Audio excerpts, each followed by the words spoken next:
their decisions.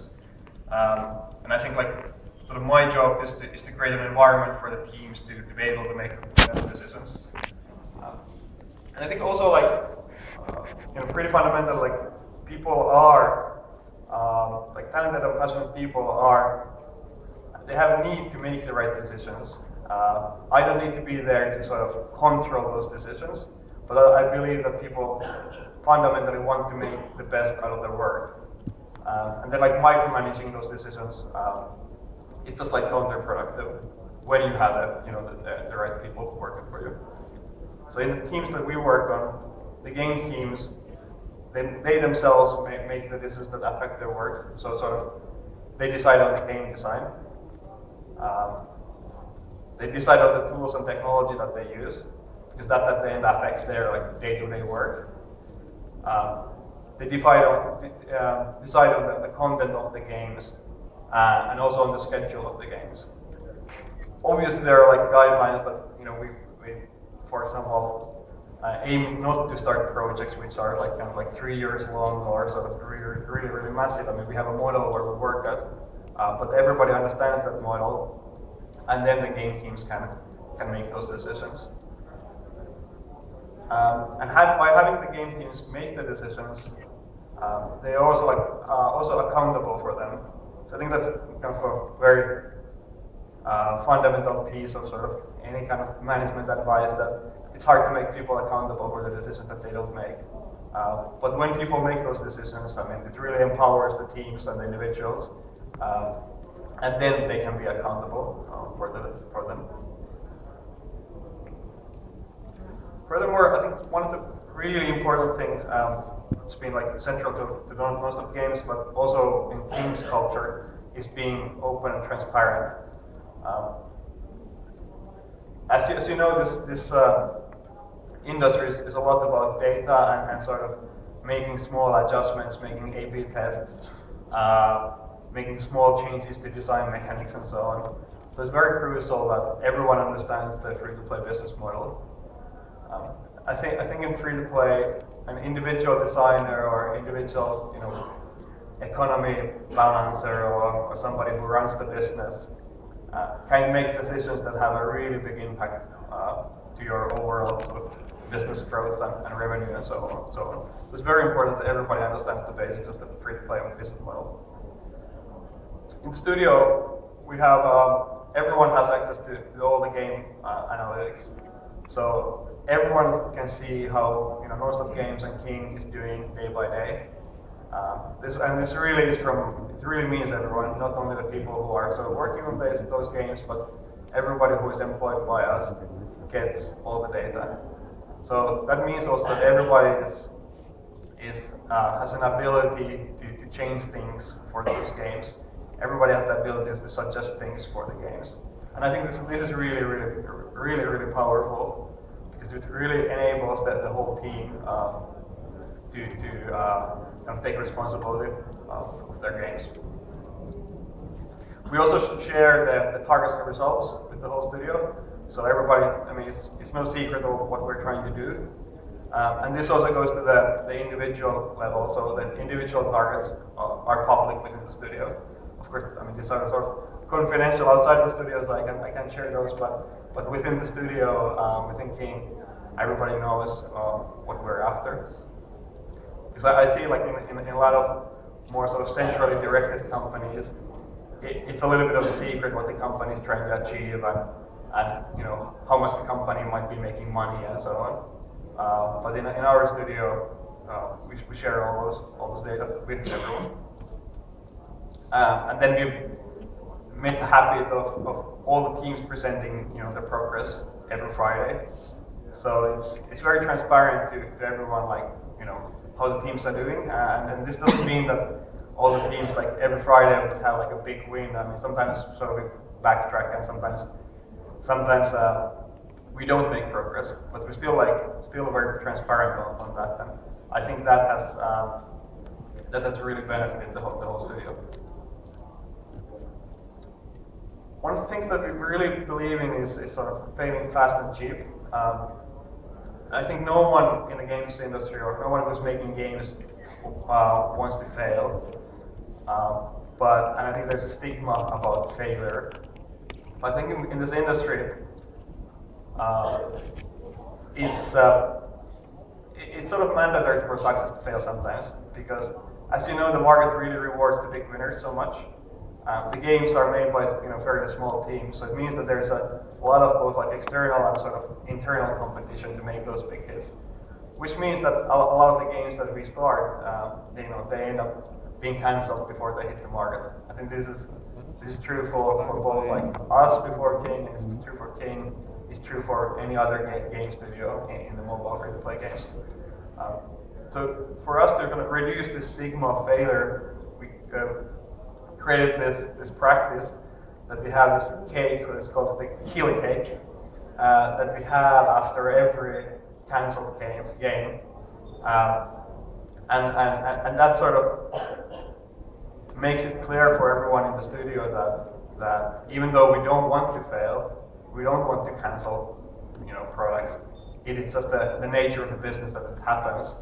And that also leads that we can make those decisions on canceling much easier. There's not the fear of, okay, now we cancel this, like what will happen to my job and so on. But people understand that if you cancel a game, then that means that the game team is free to make another game that might be a much bigger success. And that has also helped us that the game which we have cancelled, they've been all like team decisions. So the teams have decided that they want to cancel that game. And I think this is extremely important that because the teams understand how the market works and how the business model works, they know that, okay, if this game is going kind of so-so and it's not going to hit those metrics or targets that we set for a game, it's just much better to cancel it at an early phase than to use another 6 months or 12 months to take it to the market and then realize that we just can't scale the game. And the teams feel sort of empowered to make that decision. One of the last things that I sort of want to touch upon was sort of the small things. So I think in a lot of organizations it's kind of easy to have these talks of like failing fast and cheap when you're successful. Of course, it's much harder when you're kind of running out of money and you need to get something out and you need to make those decisions. But also, I think like regarding corporate culture, there's always this sort of big words and so on. But at the end, a lot of things are also small things. So small things like who has access to which folder? Do we have some sort of management folder where we keep all the decisions and important data, or can everyone access that? Are there like better kind of corner seats at the office that some of the people sit at, or is that really sort of kind of made for the benefit of the team? So what's the most best way to have the office seating plan? How long does it take to get a software license or like a second monitor for a developer? And this is something that we, from the start when we started the studio, and of course now we have the backing of King, so buying a monitor or buying a license it's not really a big cost in the grand scheme of things. But even when we started Nonstop Games and we basically had no money, we made it a rule that whatever tools any developer or artist wants, they will be able to get that. And also that they will be able to get that, not like by waiting like, a few weeks, but whenever they need it, we just make time to buy that the people have the right tools. And I think this is, quite important that this at the end is, to me, is almost like a handcraft that's making games. So I think people need to have the tools that you want to work with to make those games. And then of course like things that are judged by the hours or by what you achieve at work. So is there a rule that okay, somebody is like sort of coming at 9 and then leaving at 5:30? Will they get sort of bad looks from the management or are you really judged by work? And I think these are the important things that sort of need to be discussed within studios, because I think there are a lot of studios that I've seen that sort of say that they don't have a culture of crunching or whatever, but then when you sort of talk to the people, you sort of realize that if you're one of the guys who leaves a bit earlier, then you can't really go forward in your career. So I would say that even if the management sort of doesn't notice these things, the employees will for sure. And if you shy away from discussing these things, it's I think kind of will bite you at the end. And I think for me, especially as our studio has grown, the most important thing nowadays is almost sort of steer our path and clear all these like small obstacles and discuss the small things also, because they end up hindering your process of creating games. Great. So that was in short of what I think of some building blocks how we've created the culture at Nonstop Games. So I want to open it up for questions. Also remind you that we have a Nonstop Games themed party, I think tomorrow at 8 p.m. So you're all very, very welcome to come over there.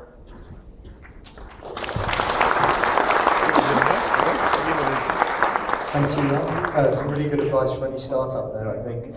If we have got time again for one or two questions, if there's any in the crowd. I know I've got one. Yeah, why? No? All right. Well, one thing I did want to ask about, I mean, obviously you were acquired by King, and an acquisition is a challenge for any internal studio culture, particularly when founded in independence. You had a relatively small team at the time. And what advice would you give? Because again, we've got people who work at startups here, they might end up being in that position one day. What advice would you give for managing that transition? Like, how do you handle your staff? How do you reassure them about what's going to happen in the future? Sure, I think that's a great question. So I think one important part is to sort of discuss the culture during the acquisition process. So of course, like naturally in the acquisition process, there are like many things. There's like evaluation. There are all kind of other terms. So things like culture sort of go to the background easily. But I think it's good to explain like how you run your company and what you think is what are your values. And that's something that we discussed with King early on, and we kind of knew what their corporate culture was like. And then I think that the post-acquisition process is something that needs to be handled with care, because I think there is everybody has very good intentions, but when the acquirer is so much bigger than your own company is, it's very important to keep everybody focused on the work and just kind of ensure that there are not sort of like big changes coming right away. Maybe time for one more, if anyone has one. Well, I've got one more. If no one? Well, you started out as an HTML5 studio. I covered that myself around that time, 2010, 2011. It's still a really powerful idea, that idea of just sending somebody a link and immediately accessing the game. Do you ever think the pendulum's going to swing back towards that again? I mean, is there a future still for that? Well, I think HTML5 was purposed a lot in for example, apps and mobile browsers, desktop browsers. I think currently, like, the games market is dominated by app stores as a distribution channel. So I think in the short term, I don't think there's going to be any big changes.